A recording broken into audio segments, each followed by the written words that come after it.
በባህር ዳር ከተማ እየተገነባ የሚገኘው የኮሪደር ልማት ስራ ከተማዋ ለነዋሪዎቿና ለጎብኚዎች ምቹ እንድትሆን አድርጓታል ሲሉ ምክትል ጠቅላይ ሚኒስትር ተመስገን ጥሩነህ ገልጸዋል።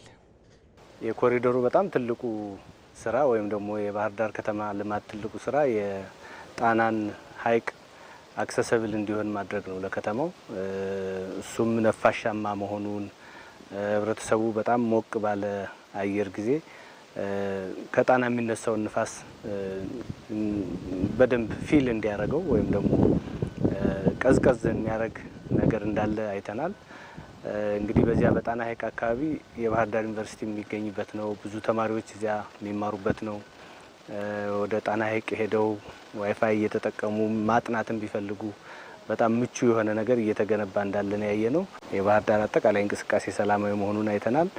ብዙ ቦታዎች ለቱሪስት መናፈሻነት ለህዝቡ መናፈሻነት እየተከፈቱ እንደሆነ አይተናል። እና አጠቃላይ ሳይክል ሌኑንም የወኮዩንም የአስፋልቱንም አጠቃላይ ግሪኒንግ ስራውን አይተናል። በጣም ደስ በሚል ሁኔታ እየሄደ እንደሆነ አይተናል።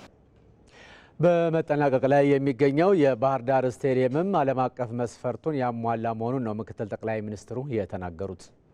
ይሄ ስቴዲየም ከ52,000 በላይ ተመልካች የሚይዝ ነው።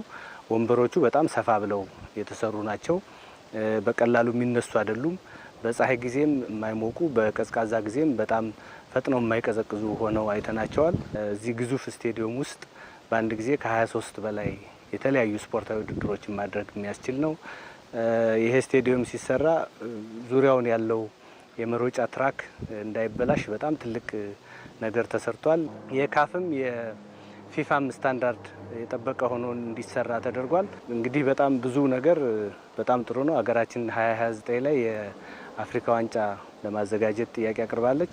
እንግዲህ ከተፈቀደ አንዱ መዳረሻ ባህር ዳር ይሆናል ብለን እናስባለን።